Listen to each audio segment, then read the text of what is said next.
Hello again from Fired Up.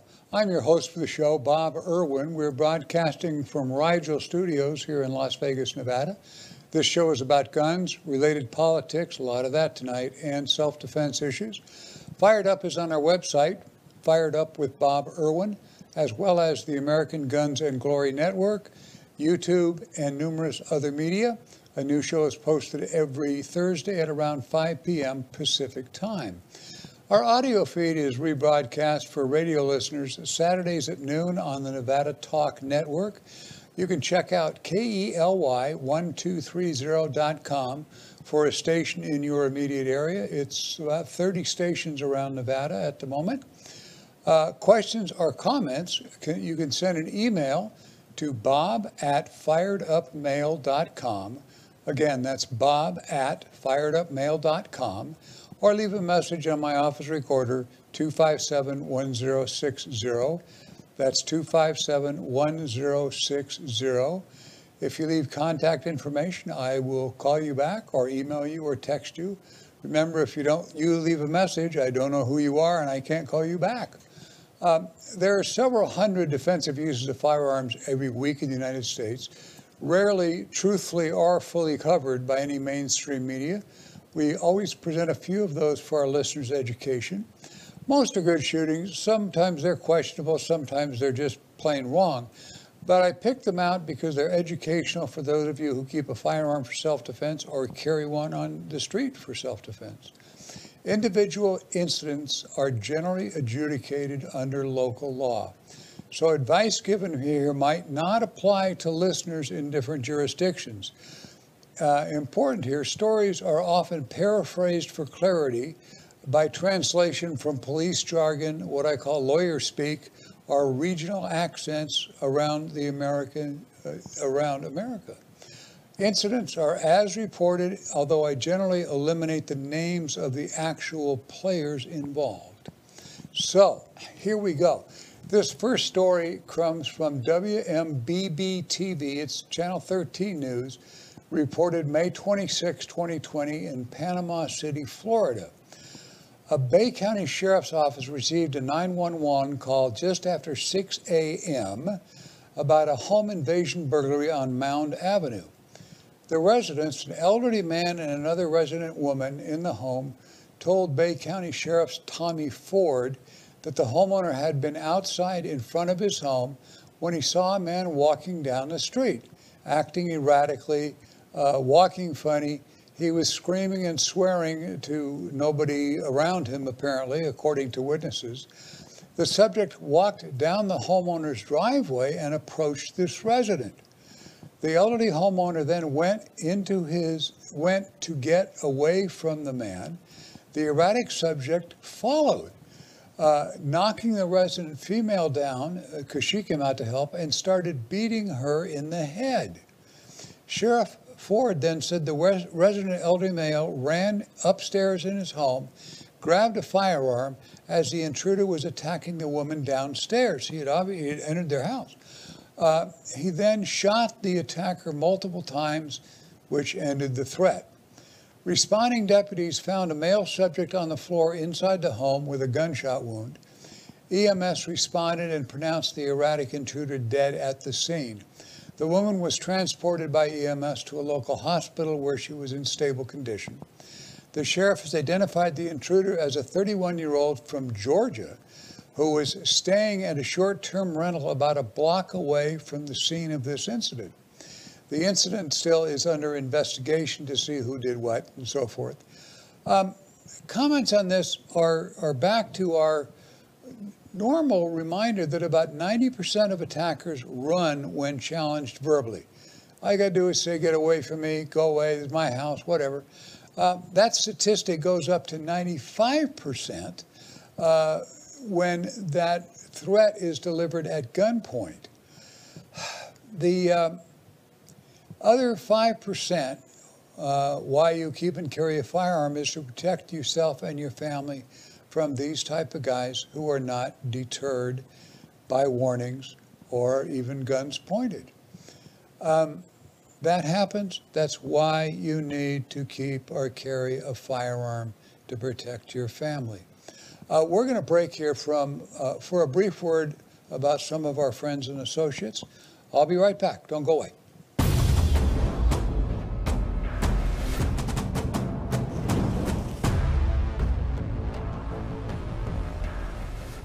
Freestyle Martial Arts, located at Jones and Russell here in Las Vegas. You can reach them at 702-551-9009. That's 702-551-9009. CCS Gunsmithing. Chris Eifelt, the man who does all the NRA help, he's at 2216 South Rainbow Boulevard near Sahara. He can be reached at 702-365-1732. Once again, 702-365-1732. Jerry Creed, a trust attorney. If you have a firearms trust or need one, this is your guy. You can reach Jerry at 702-806-7777. That is 702-806-7777. CCW Maggie is found all over the internet. You can reach her by phone at 702-375-5900. That's 702-375-5900. All sorts of firearms training, ladies-only classes. She is the best of the best. Call CCW Maggie.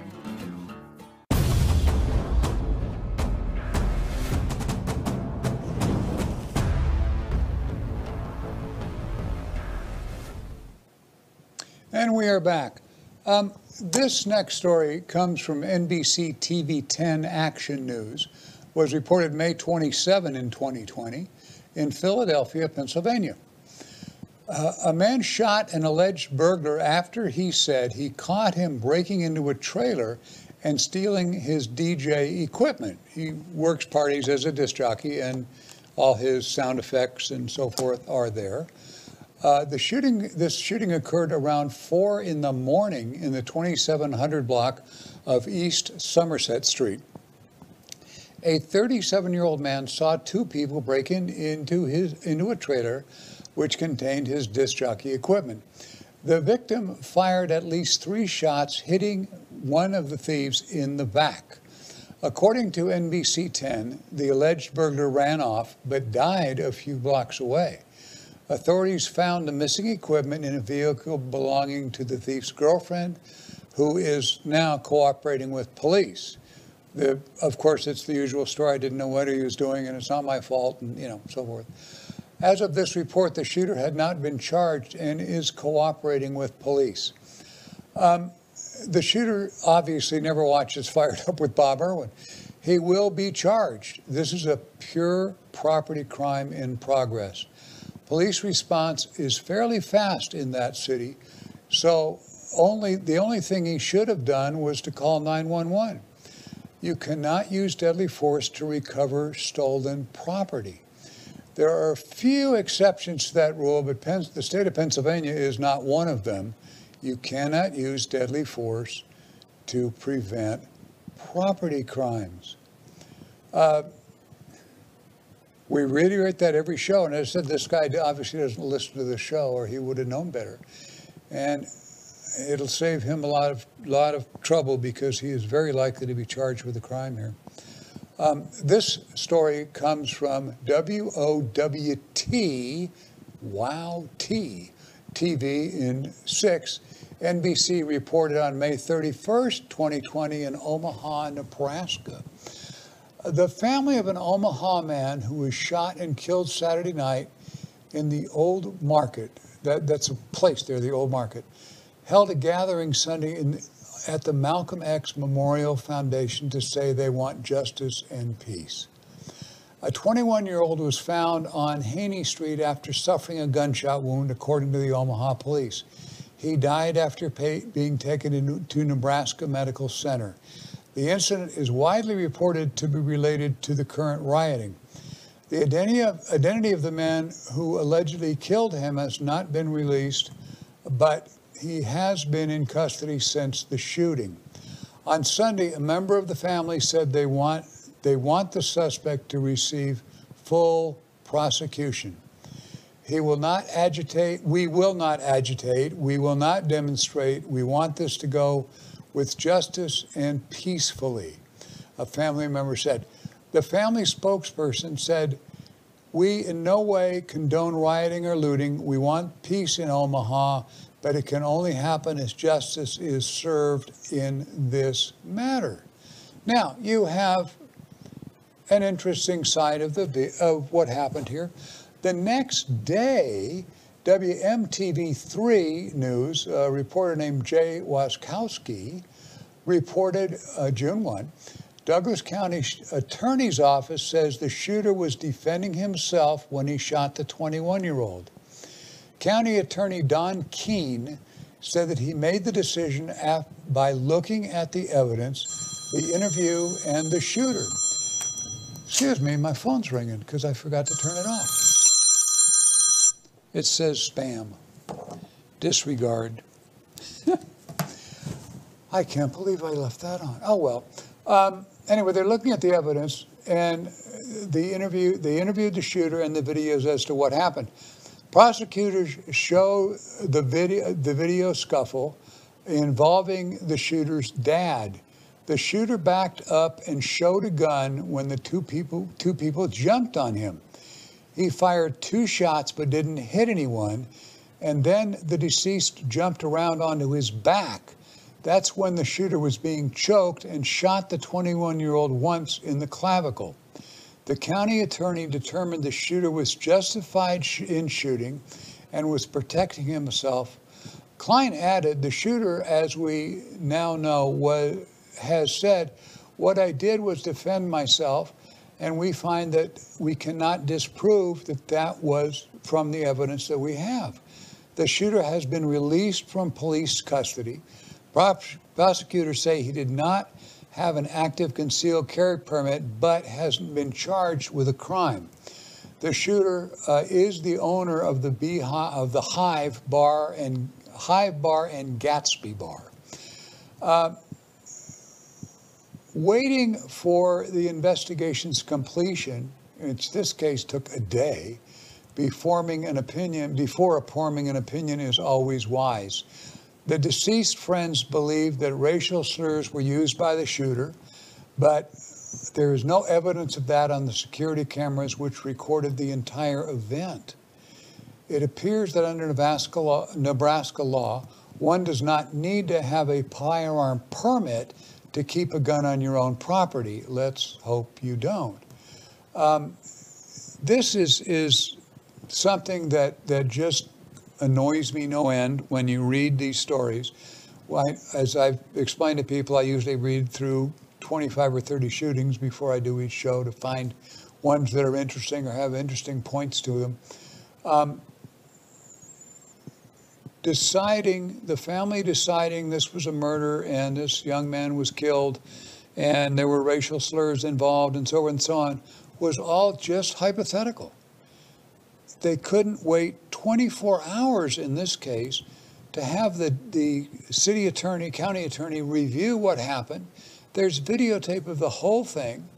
I'm sure they grieve for the loss of their son, but it became part of a riot issue that this 21-year-old was killed wrongly, and he wasn't killed wrongly. It's unfortunate that he was killed, but this is a valid self-defense shooting. It's interesting that although he, as I said before, he didn't have a concealed carry permit, apparently you don't need a concealed weapon permit or a gun registration to keep a gun on your own property in Nebraska, because there's been no mention of charging him with a crime. And it would be really, really bad on the part of the state or the county to charge him with a crime. There's lots of instances where people who wrongly aren't supposed to have a firearm, and because their life is in danger, they grab one and shoot in self-defense. We've got some other stories tonight talking about that very issue. You know, we'll get there when we get there. We're going to have another break here for some words from our friends and sponsors. Don't go away.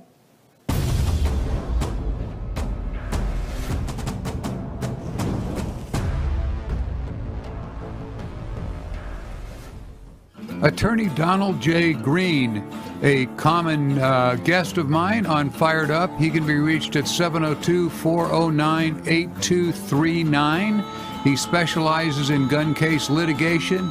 He is your man, Don Green, 702-409-8239. And Battlefield Vegas, my new kind of home for this show. They're on Circus Drive, directly behind the Circus Hotel and Casino. You can find them there with CCW classes and an amazing place for gun rentals, everything you could possibly imagine. Check out, if you're in town as a tourist, check out battlefieldvegas.com.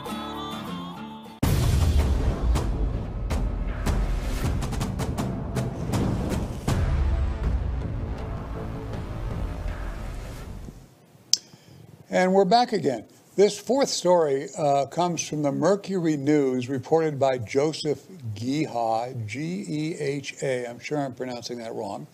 On June 1st, 2020, in Fremont, California, an incident started Saturday night sometime after 10 p.m.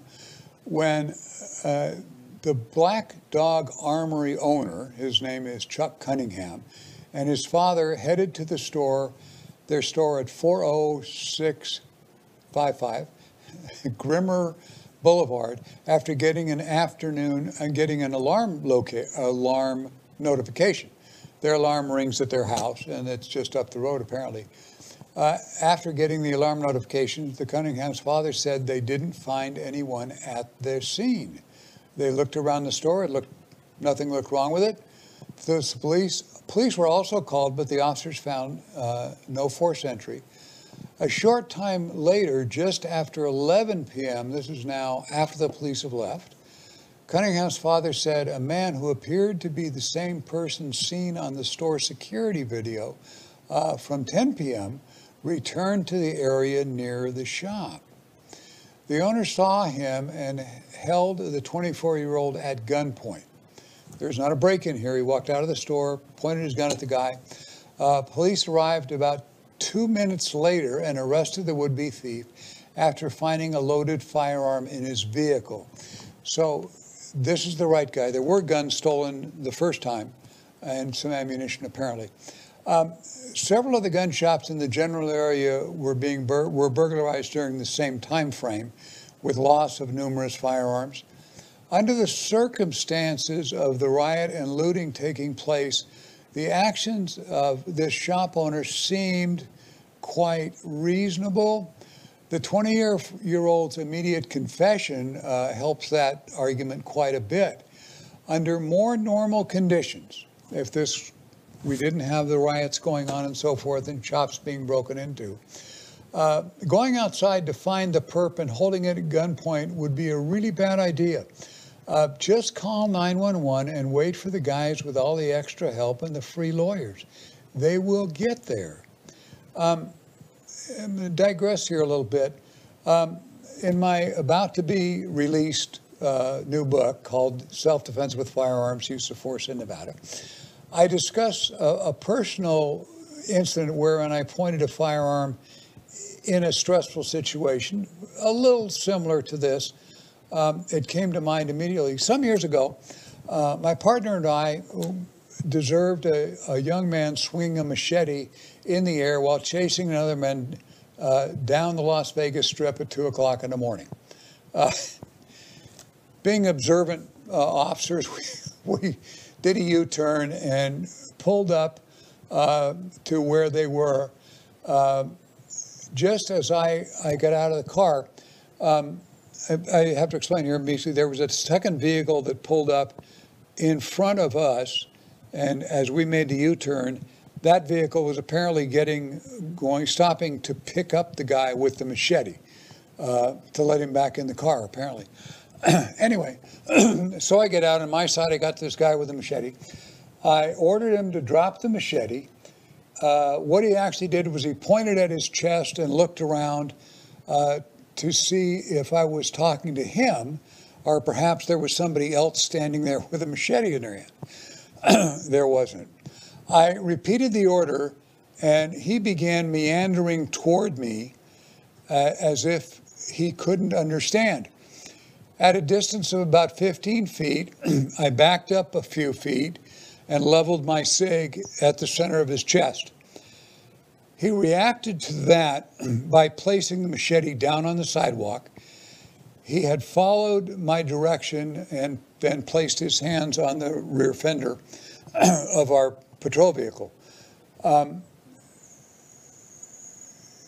He became less threatening, and as I relayed, as I talked to him, he relaxed, I relaxed, and I felt the hammer of my SIG drop into the half-cock notch. Under the stress, I had actually pulled the trigger about 3/4 of the way. I thought that I was just touching it. When I realized I had pulled the trigger that far, it was kind of startling, and that's why I'm trying to relate it to this guy who's outside his shop, and he's pointing a gun at this intruder. Was the previous intruder, happened to be unarmed, but could have been armed, there had been guns stolen and so forth. But the stress of the situation, you become stronger, way stronger than you think you are. And I came very, very close to shooting this guy, who turns out to have some mental and emotional issues. He works at a local place that handles people with learning disabilities. And I can see the headline in the local paper the next day that says, you know, constable shoots retarded kid, film at 11. I could have used the rest of my badge for a Frisbee, because that would have been the end of my career. So I understand what this guy was going through, but remember the tremendous stress you're going to be under. You're a lot stronger than you think you are. Try to keep your finger not indexed on the trigger. It takes a split second, if you practice, to get down onto the trigger if something happens. Now, this fifth story comes from Fox News, reported on the 6th, on the 4th, 2 days ago of June 2020. Several members of the Minnesota City Council have expressed a support for a radical change to how the city handles law enforcement incidents, with a move to disband the police department and replace it with transform it with a new type of public safety organization, I guess they call it. Jamia Ellison, son of the Minnesota Attorney General, whose name is Keith Ellison, and a representative of the city's Ward 5, explained to the dream he has of rethinking the city and to make people safe. He says, we're preparing to dismantle the Minneapolis Police Department. He tweeted, and when we do, we're going to replace them with, it's kind of hard. He described it several ways. It's going to be a group of social workers trained to diffuse situations without using any physical force. How we approach the safety and emergency response, it's going to be this system of trained responders to defuse things.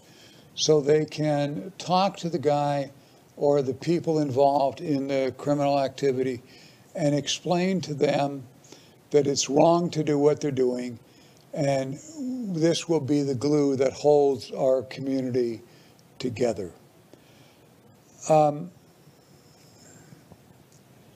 Is it me, or is there someone in there that has no understanding at all the elected position of brave enough to take on this system of protecting the public. The call he made was echoed by Lisa Bender, the president of the city council. Yes, she said, in response to the Ellison comment, we are going to dismantle the Minneapolis Police Department and replace it with a transformation new model of public safety. According to the Minneapolis Star Tribune, Bender sees the city as potentially revamped a public safety force that has the potential of sending social workers or other civilian personnel to the situation in transition to handling what would have been handled by the police. Another council member came out in the call for taking apart the city's police department is Andela Kano, who tweeted that Minneapolis Police Department is not reformable and change is coming. I cannot imagine. This is great news for criminal mobs and gun shop owners, because gun sales will really go up. Really bad news for the ordinary citizens, because they're going to be crime victims by the thousands. It's also kind of good news for insurance companies until they go out of business by paying claims. That all this crime is taking place. This is truly a case of the inmates running the asylum in Minnesota. This is an ongoing thing. They reaffirmed this whole thing this morning, that they are on Fox News, that they're in discussions with the police department to cut back on their use of force and retrain them to be less confrontational, and to get social workers there to help them. And eventually the social workers will take over the job, and the policemen can find other useful work, I guess. That's really all I have for you today. We are, you can check out our recent shows at firedupwithboberwin.com. It contains several dozen recent episodes. Please patronize our friends and supporters.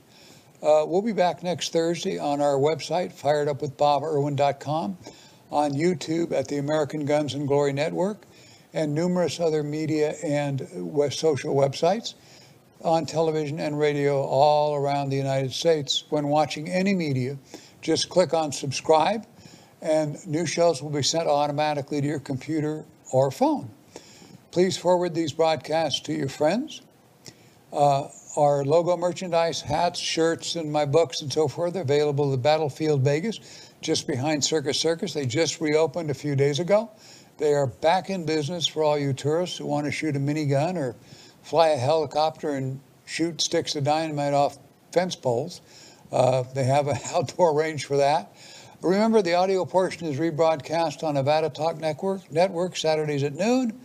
Thank you very much for watching Fired Up. We'll see you again next week with no doubt some further information on Minneapolis, Minnesota. Have a good afternoon.